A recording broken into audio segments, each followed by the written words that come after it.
Ever find yourself going down these rabbit holes of online ads? You know, the ones that promise you the absolute world. Oh, totally. Happens to me all the time. Well, today we're diving headfirst into one of those, trying to sort the flashy claims from the actual facts. Sounds familiar. And specifically, we're looking at testosterone boosters. Oh, okay. That whole world? Yeah, and there's this product, Testosil, that's really caught my eye, mainly because they seem to be doing something different, bringing, actual science into their marketing game. Interesting. It's definitely a smart move because, let's face it, the market is just flooded with these products making, well, pretty wild promises. It's out of control. What's intriguing about Testosil is they actually reference clinical studies. Oh, really? Yeah, and they talk about specific ingredients, dosages even, which honestly is more than I can say for a lot of their competitors. That's true. You rarely see that level of detail. Right. It's like they're actually trying to be transparent. Though, I gotta say, right off the bat, they hit you with this 434% testosterone increase claim. Okay, yeah, that does sound a little, well, insane. Yeah, it does, doesn't it? 434%. Come on. But they do try to tie it back to this ingredient, KSM-66, which they say is a patented form of ashwagandha.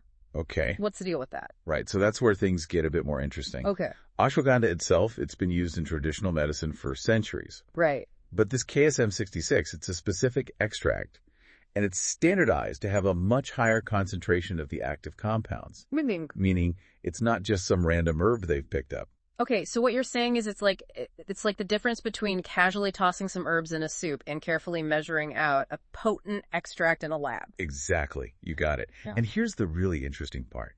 There have actually been clinical trials on KSM-66 specifically. Oh, wow. Which, again, more than we can say for a lot of the stuff that ends up in these products. So they're not just throwing darts at a wall of ingredients and seeing what sticks. They've actually done some research. It seems that way, yeah. Now, it's not just about boosting testosterone either. They also highlight how it can reduce cortisol, which is the stress hormone. Right. And why is that a big deal? Because high cortisol levels, it's basically a testosterone killer. Oh, really? Oh, yeah. I never knew that. So if this KSM-66 can actually lower cortisol while potentially boosting testosterone at the same time. That's a powerful 1-2 punch. Exactly. That two-pronged approach is pretty compelling, but, and this is important, we need to actually look at the research, the methodology, how they define effective in this context. Right. Context is key, for sure. Now, they do mention other ingredients, too, things like ZMA, fenugreek, D-aspartic acid, and they're very upfront about including these at what they call clinically effective doses. Why is that significant? Don't all supplements have to do that? You'd think so, right? Yeah. But sadly, no, it's not always the case. You often see this thing called fairy dusting in the supplement industry. Fairy dusting? Yeah, basically where companies add tiny, almost like homeopathic amounts of a trendy ingredient just so they can put it on the label. So it's like saying, we added a sprinkle of magic, even if that sprinkle is basically non-existent. Exactly. It's all marketing, not real science. So the fact that Testosil is actually transparent about their dosages, it suggests they might be taking a more, shall we say, rigorous, science-backed approach, or at least that's what they're aiming for. Okay, so they're ticking some boxes, even if we need to, maintain a healthy level of skepticism here. Always. But this is where it gets interesting, at least to me. Okay. They talk about the placebo effect. Interesting. Which I've never seen a supplement company do. Right. And they claim Testosil actually outperformed a placebo in a double-blind study. Now, that is unusual. Yeah. A double-blind study, that's the gold standard for a reason, it helps eliminate bias. Now, they don't actually provide the study details in their marketing. Of course not, right? That would be too easy, wouldn't it? Right. But if their claims about this study actually hold up under scrutiny, that'd be pretty noteworthy. We'd need to see the actual study design, the participant demographics, the whole 9 yards.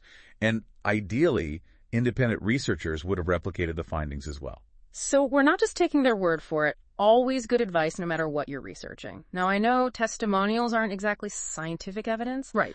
But they do have a bunch from, as they put it, real people. Talking about increased energy, getting back in the gym, that sort of thing. You're right. Testimonials, they're anecdotal. But they can provide a glimpse into how people perceive the products impacting their lives. And I think what's interesting here is their emphasis on real people, not fitness models, no celebrities. It's like they're trying to appeal to the everyday guy, saying, look, this isn't just for gym rats, it's for you too. Precisely. building that relatability, that sense of trust, by showcasing these quote-unquote average guys who've supposedly seen these amazing results. It's classic marketing, but often very, very effective. And speaking of things I rarely see in these supplement ads, they actually dedicated a whole section to how well your body absorbs the ingredients. Oh, interesting. Yeah, thanks to something called estrogen. Okay, so that's actually really important and honestly often overlooked. You could have the most potent ingredients in the world, but if your body can't absorb them properly, it's essentially pointless.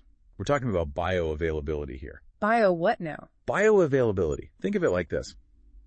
You could throw a massive party with tons of amazing food, but if there's only one tiny door for people to get in, Not everyone's getting fed. exactly. Same with supplements. You want to make sure those beneficial compounds actually reach their destination in your body, that they can actually have an effect. The Yep. fact that Testosil is addressing this head on, even highlighting that specific ingredient, is definitely something noteworthy. It's like they were reading my mind. I'm always thinking, okay, is this stuff even working, or am I just flushing money down the toilet? It's a valid concern. And to be honest, this lack of focus on bioavailability, it's a bigger issue in the supplement industry as a whole. Right. But let's talk about something that really caught my eye. Oh, I know where you're going with this. The lifetime guarantee. A lifetime? Can you believe that? A life? It's unheard of in this industry. Right. Now, while it doesn't directly speak to the product's effectiveness, it does show a certain level of, well, confidence, I guess you could say. It's like they're really putting their money where their mouth is. Exactly. It's a bold statement. Whether it's genius marketing or a true testament to their product, it certainly grabs your attention. So we've got this potent ashwagandha extract, a mix of other ingredients at supposedly effective doses, Yeah. a big focus on absorption. They're even talking about double-blind studies and offering this lifetime guarantee. There's a lot to process, right? It is. It's like they've checked all the boxes, you Yeah. know? Yeah. But this is where, I don't know, my skeptical brain starts to kick in. As it should, because it's easy to get swept up in the hype, especially when a company appears to be doing everything right, at least on the surface. Exactly. So how do we dig a little deeper here? How do we move beyond the glossy marketing and really figure out what's going on with Testosil? Well, first and foremost, we can't just take their word for it, can we? They made some pretty big claims, especially about that double-blind study. Were you able to find any more details on that? You know, I tried. I really did. Yeah. No luck. It's not on their website, at least not that I could find, and it's not in any of the research databases I usually check. That's not entirely surprising, to be honest. While some supplement companies are moving towards more transparency with their research, the industry as a whole, it still has a ways to go. Meaning? Well, it's not uncommon for these companies to commission internal studies, ones that never see the light of day outside their marketing materials. Which I imagine makes it pretty hard for anyone to independently verify their claims. Exactly. And even if a study does become public, there are always those lingering questions like who funded it, what were the limitations, were the findings replicated by other researchers. So it's like they're showing us the highlights, but we don't get to see the whole game film. A perfect analogy. Yeah. And again, this isn't to say Testosil is intentionally misleading anyone, but it's a good reminder that marketing is designed to sell, not necessarily to give you the full, unbiased picture. Fair enough. So besides trying to track down this, elusive study, what else should we be considering when we're evaluating Testosil, or really any testosterone booster for that matter? Well, I think it's important to remember that even though Testosil is really leaning into this scientific language, these ingredients, testosterone boosters in general, they aren't regulated by the FDA the same way medications are. And what does that mean for, the average guy who's thinking about maybe trying Testosil or a similar product? It means that the level of scrutiny, the oversight that we expect from, say, pharmaceuticals, it's just not there for supplements. Now, again, this isn't to say all supplements are ineffective or dangerous. Right. But it does mean consumers need to be extra cautious. Do your research. Talk to your doctor.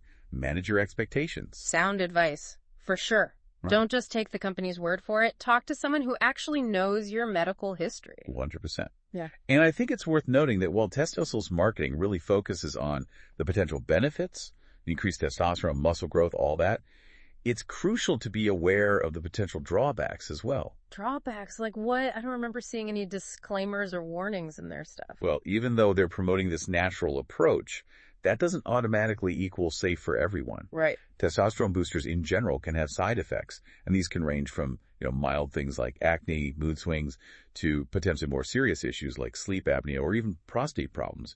See, I had no idea, and that's definitely not something they highlight in their ads. It's not unusual. Unfortunately, a lot of supplement companies downplay or completely omit potential side effects. That's another reason why doing your own research, talking to a healthcare professional, it's so crucial. Okay, so we've got independent verification, talking to our doctor, being aware of potential side effects. Anything else we should keep in mind? Yeah, I think a big one is remembering that testosterone boosters, they're not a magic bullet. Right. They might be able to give you a little edge, but they're not going to magically transform your body or your life overnight. So no instant six-pack abs or superhuman strength. Afraid not. The reality is true. Lasting health and fitness, it comes from a holistic approach. We're talking a balanced diet, regular exercise, managing stress, getting enough sleep. So basically, all the stuff our mothers have been telling us since we were kids? Pretty much. And if you're considering these boosters as a way to address a specific health concern, maybe low energy, low libido, it's important to actually address the root cause, not just mask the symptoms. Don't just put a Band-Aid on a bullet wound, right? Exactly. It might cover it up temporarily, but it's not going to fix the underlying problem. True. And this is another area where a healthcare professional can be incredibly helpful. They can run tests to see if you actually have a testosterone deficiency. And if you do, they can help you figure out what's causing it, which could be anything from lifestyle factors to, more serious medical conditions. So it always comes back to seeking professional guidance. Absolutely. Self-treating with these boosters, especially without understanding the risks and benefits, it can do more harm than good. Okay. Yeah, that's a sobering thought. It's good to be realistic about these things. For sure. And it's also important to remember that everyone is different. Of course, yeah. What works for one person might not work for another. And what causes side effects in one person might be totally fine for someone else. For complex systems, right? Our bodies. Exactly. Yeah. And you can't expect some one-size-fits-all solution, especially when we're talking about something as powerful as hormones. Right. So even if your buddy's over there swearing by a certain testosterone booster, that doesn't automatically mean it's the right choice for you. It's all about finding what works best for you individually. So where does that leave us with Testosil? We've covered a lot, but I still feel like I'm kind of walking this tightrope between being intrigued and maintaining, a healthy level of skepticism. I think that's the perfect place to be, honestly. Yeah. It's great to be curious, to explore new options, but you always want to do it with a critical eye. It really is. Like you're trying to navigate through this maze, but you've got a blindfold on. You think you're heading the right way, but who knows what's around the corner. And that's a pretty good analogy for the entire supplement industry, if you ask me. Right. A lot of trial and error. Yeah. What works for one person might not do a thing for the next. Yeah. So if there's one key takeaway, one big thing you want our listeners to remember from this whole deep dive into Testosil and this world of testosterone boosters, what would it be? I have to say, remembering that knowledge is power. The more you know about what you're putting into your body, the potential upsides, the risks, the marketing tactics, all of it, the more you're in the driver's seat, right? You can make informed decisions that are best for you. Don't just take those flashy headlines and promises at face value. Exactly. Dig a little deeper. Yeah. Ask questions. For sure. Read beyond just the marketing stuff. Talk to a professional. It's like that old saying, if it sounds too good to be true. It probably is. And, even if something like Testosil does deliver on some of those claims, for some people it's important to remember that true health and well-being, it's not about a quick fix. It's a marathon, not a sprint. Absolutely. It's about building those sustainable habits. The balanced diet, regular exercise, managing that stress, prioritizing sleep. Those are the things that really move the needle long term. And if you're dealing with stuff that you think might be from low testosterone, go talk to your doctor. Please. Don't self-diagnose and start experimenting with supplements. 100%. Yeah. There could be underlying issues that need attention. Your doctor can help you figure out the best plan. So much good advice. This has been, eye-opening to say the least. I feel like we've peeled back a few layers of the onion today, that's for sure. We have. But keep in mind, there's always more to uncover. The science around this stuff, testosterone, hormones, supplements, it's constantly evolving. What we think is best practice today might be outdated tomorrow. So stay curious, stay informed, Yes. and don't be afraid to question what you see, what you hear, even if it's coming from a source you usually trust. Absolutely. Yeah, critical thinking, that's your best weapon against all the hype and misinformation out there. Couldn't have said it better myself. Well, on that note, I think we'll wrap up our deep dive into Testosil and the wild world of testosterone boosters. Until next time, keep those minds open, keep asking those questions, and as always, stay curious, my friends.